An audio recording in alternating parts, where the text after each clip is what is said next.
Okay, I'm back up and running again. I had a few technical difficulties in between the last video and this.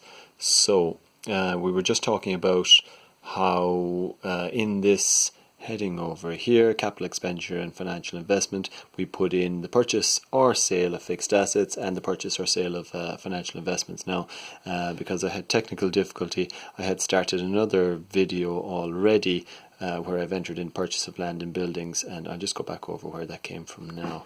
If I go back here then, so to our fixed assets, it shows that in 2008 the land and buildings were 680,000, in 2009 they were 780,000, so they went up by 100,000, and that means, for the sake of the ordinary level, you can always take it that means that you purchased 100,000 worth of land and buildings. Okay, so back over here, that's why I entered over here, purchase of land and buildings. I put in 100,000 and it's a minus because you paid out that money. Now I should say, if you had any financial investments, they would be showing underneath the fixed assets, but they usually don't have any financial investments in the ordinary level questions. And if they had gone up or down during the year, if they'd gone up, you'd have a minus over here because it would mean that you had bought some, and if they'd gone down, then you'd have a plus over here because it would mean that you had sold some. So on to the next one then, the equity dividend paid, and that is just again about whether you've paid any dividends during the year to your shareholders. And if we take a look at our three places again, first of all the profit and loss extract, and we see there are dividends paid there of 5,000.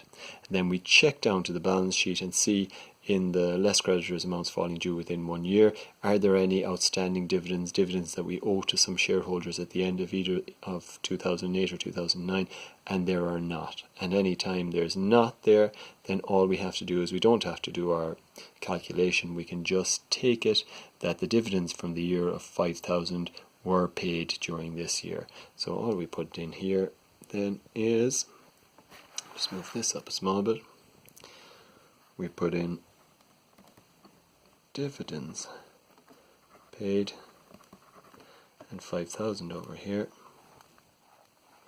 and minus again because you paid money out to your shareholders. Those dividends is money that came out of your bank account to pay your shareholders. Okay, now at this point then you will see in some solutions where they do a subtotal of what you've got so far. Now you can do that as well, and we're going to do that here. So subtotaling that, all we're doing is we're taking all those figures, plus 86, minus 9, minus 18, minus 100, minus 5, and our subtotal at that point in time is minus 46,000. Now there is a title for that as well. At higher level and at ordinary level you'll see it in the solutions where it's the net cash flow from before management of liquid resources and financing, but there's no marks going for it ordinarily, so you're safe enough to leave that out. So moving on to the next part, and in the, I should say in the higher level as well, there is a heading between equity dividends paid and financing, which is management of liquid resources, but it doesn't come up at ordinary level, so we move straight on to the financing heading. So under the financing heading then, there are we see there are two things that I've written in here: issue of share capital and repayment of debentures. Now ordinarily you'll see as you do other questions there are usually three things in here.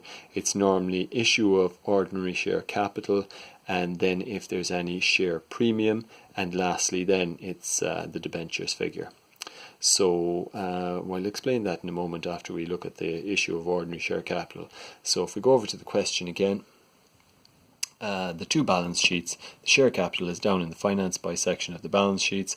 We see the ordinary share capital issued in the earlier year was 400,000, in the later year is 480,000, so it went up by 80,000.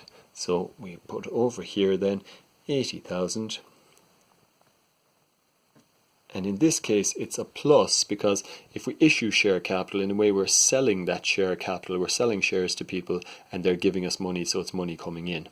Now, as I said, sometimes in other questions you will see as you're doing them, underneath the ordinary share capital issued, there will be another line which says share premium, and if the share premium goes up from one year to the next, whatever the difference is between the earlier year and the later year, you put in, and again it's as a plus because it's extra money that you got for selling your shares above and beyond the normal price of them. So it's a premium you received for the sale of those shares. And so in this question there isn't anything there, so the last thing we're going to look at is the repayment of debentures. And debentures, we've said, are just a kind of a fancy name for a type of loan. And if we look at the balance sheet again, we see that the 6% debentures there were 80,000 and they went down to 50,000. So that is a decrease of 30,000. And if we put that in here, 30,000, and because it's a decrease, the loan has gone down, it means that we must have paid out money in order to pay off that loan in order for it to go down. So if that is the case, then we must enter this as a minus figure because we paid money out. Okay, so I'm drawing a line under that. And then all we have to do is total. This time don't total it all up again. We just work from our subtotal here, our 46,000.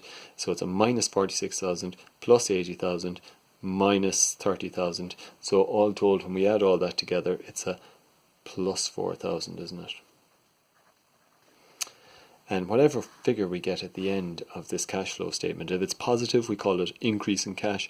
If it's negative, we call it a decrease in cash, or cash has gone down.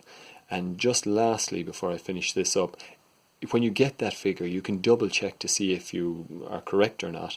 And the way to double check is to go back to your balance sheets, and there will be, in the current assets, there will either be a cash or a bank figure. You can take them to be pretty much the same because bank just means cash held in the bank, so it's the same as cash really.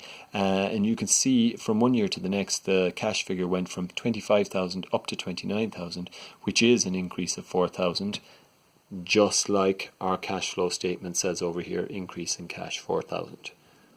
Okay. Going to sign off now, and I'll come back with the next video will be the last reconciliation statement.